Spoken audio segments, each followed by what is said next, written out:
আসসালামু আলাইকুম। বাংলা সংবাদে আপনাকে স্বাগতম। আজকের সংবাদের শুরুতেই জানিয়ে দিব, শান্ত হন, অভ্যুত্থানের ফসল নষ্ট করবেন না, মন্তব্য মাহফুজ আলমের। চলতি বছরের শেষে হতে পারে নির্বাচন, জানালেন ডক্টর মোহাম্মদ ইউনূস। দেশকে অস্থিতিশীল করার চেষ্টা করলে কঠোর ব্যবস্থা। চলমান পরিস্থিতি নিয়ে মুখ খুললেন আজহারী। দেশের চলমান পরিস্থিতিতে বিএনপির বিবৃতি। ফতুল্লায় স্বেচ্ছাসেবক দলের নেতা মামুনকে গুলি করে হত্যা।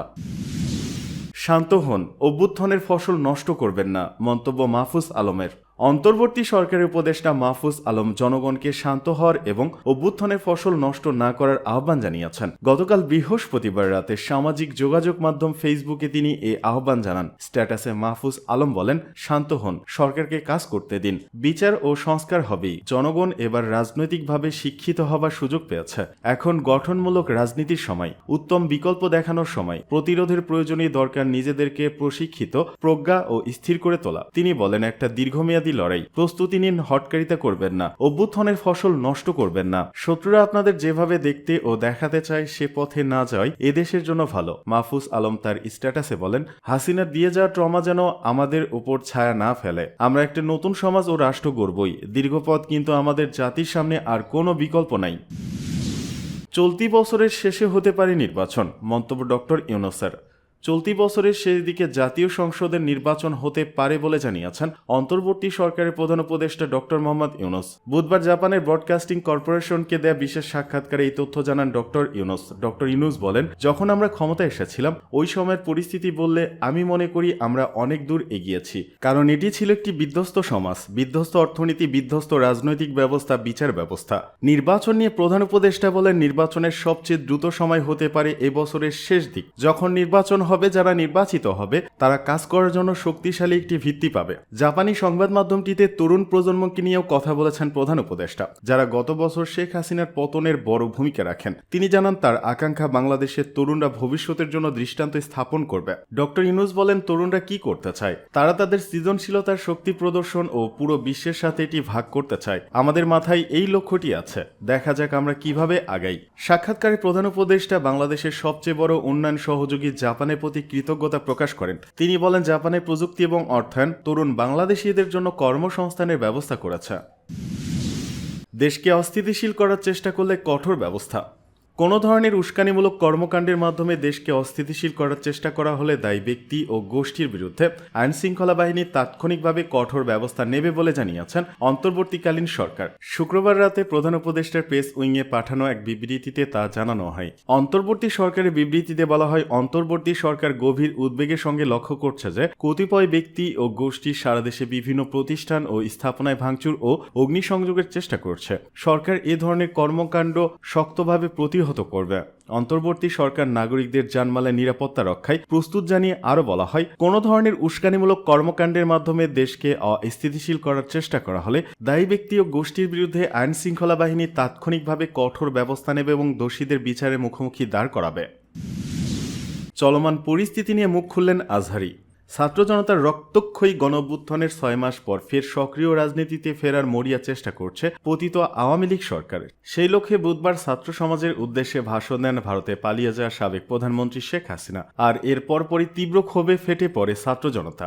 বিক্ষুব্ধ ছাত্র জনতার ধানমন্ডি 32 নম্বরের শেখ মুজিবুর রহমানের বাসভবন সহ দেশের বিভিন্ন স্থানে পতিত আওয়ামী লীগের প্রভাবশালী নেতাদের বাড়ি, শেখ মুজিবরের মুরাল এবং মুজিব পরিবারের সদস্যদের নাম সম্বলিত ফলক ভাঙচুর শুরু করে। এমন পরিস্থিতিতে অন্তর্বর্তী সরকার থেকে শুরু করে বিভিন্ন রাজনৈতিক দলও প্রতিক্রিয়া দেখিয়েছে। তারা প্রায় সবাই এ ধরনের ঘটনা উস্কে দেওয়ার জন্য আওয়ামী লীগ ও শেখ হাসিনাকে দায়ী করেছে। পাশাপাশি সবাইকে শান্ত থাকারও আহ্বান করা হয়েছে। এদিকে দেশব্যাপী চলমান এই পরিস্থিতি নিয়ে মুখ খুলেছেন জনপ্রিয় ইসলামিক স্কলার মিজানুর রহমান আজহারী। তিনি সবাইকে এখানেই থেমে যাওয়ার আহ্বান জানিয়েছেন। শুক্রবার সকালে সামাজিক যোগাযোগ মাধ্যম ফেসবুকে নিজের ভেরিফাইড পেজে দেয়া পোস্টে এই আহ্বান করেন তিনি। ওই পোস্টে তিনি বলেন, মবক্রেসি দেশকে অস্থিতিশীল অবস্থায় নিয়ে যেতে পারে, এখানেই থেমে যাওয়া উচিত। আসুন আমাদের জাতিকে পুনর্গঠন করি। এর আগে পতিত স্বৈরশাসক শেখ হাসিনা ভাষণ দিলে 32 নম্বরের শেখ মুজিবের বাড়ি গুড়িয়ে দেওয়া হবে বলে হুমকি দেওয়া হয় সামাজিক যোগাযোগ মাধ্যম ফেসবুকের নানা পেজ থেকে। তবে ভাষণের আগেই সেখানে ভাঙচুর শুরু হয় এবং আগুন ধরিয়ে দেওয়া হয়। পরে রাজধানী ধানমন্ডিতে শেখ হাসিনার বাড়ি, সুদর্শন সহ দেশের বিভিন্ন স্থানে আওয়ামী লীগের নেতাদের বাড়িতে হামলা, অগ্নিসংযোগ ও লুটপাটের ঘটনা ঘটে। দেশের চলমান পরিস্থিতিতে বিএনপির বিবৃতি। দেশের চলমান পরিস্থিতির উপর নিয়ন্ত্রণ প্রতিষ্ঠা করতে অন্তর্বর্তী সরকারের প্রতি আহ্বান জানিয়েছে বিএনপি।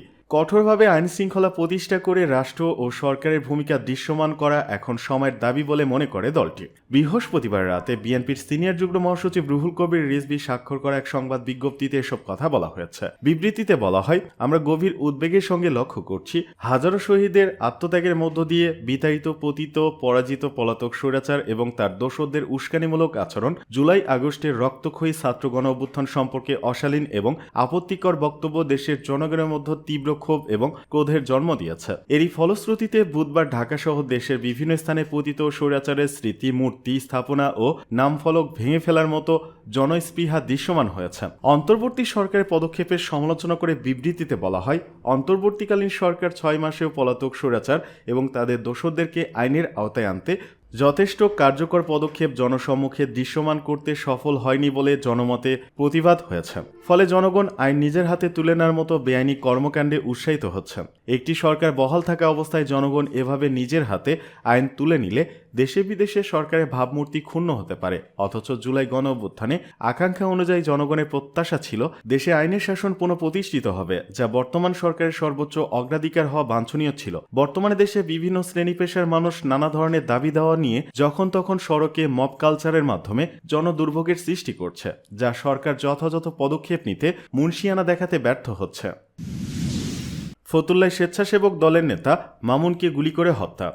নারায়ণগঞ্জের ফতুল্লায় বাসা থেকে ডেকে নিয়ে স্বেচ্ছাসেবক দলের যুগ্ম আহ্বায়ক মামুন হোসেনকে গুলি করে হত্যা করেছে দুর্বৃত্তরা। শুক্রবার ভোররাত 4:30টার দিকে ফতুল্লা মডেল থানার পূর্ব লালপুর এলাকায় নিজ ব্যবসা প্রতিষ্ঠানের সামনে তাকে গুলি করা হয়। নিহত মামুন হোসেন ফতুল্লা থানার স্বেচ্ছাসেবক দলের যুগ্ম আহ্বায়ক। তার ইট বালু সিমেন্টের ব্যবসা রয়েছে। তিনি ফতুল্লা পূর্ব লালপুর এলাকার মরহুম সমন আলীর ছেলে। নিহতের পরিবারের দাবি, আওয়ামী লীগের নেতা আলাউদ্দিন হাজির 2 ছেলে আক্তার ও সুমন এই হত্যাকাণ্ডের সাথে জড়িত। বেশ কয়েক মাস ধরেই মামুনকে হুমকি দিয়ে আসছিলেন আক্তার ও সুমন। মামুনের বড় ভাই আমজাদ বলেন, মামুন বাসায় ঘুমিয়েছিলেন। তাকে কে বা কারা বাসা থেকে ডেকে রেললাইন সংলগ্ন মামুনের মালিকানাধীন মা বাবার দোয়া নামের ব্যবসা প্রতিষ্ঠানের সামনে নিয়ে যায়। সেখানেই মামুনকে গুলি করে পালিয়ে যায় ঘাতক চক্র। তিনি আরো জানান, গুলির শব্দ শুনে সে বাসা থেকে বের হয়ে দেখতে পান যে ব্যবসা প্রতিষ্ঠানের সামনেই পড়ে আছেন মামুন। পরে পরিবারের সদস্যদের সহযোগিতায় খানপুর হাসপাতালে নেওয়া হলে চিকিৎসকরা তাকে মৃত ঘোষণা করেন। তার দাবি, আলাউদ্দিন হাজির 2 ছেলে আক্তার ও সুমন বাহিনী এই হত্যাকাণ্ডের সাথে জড়িত।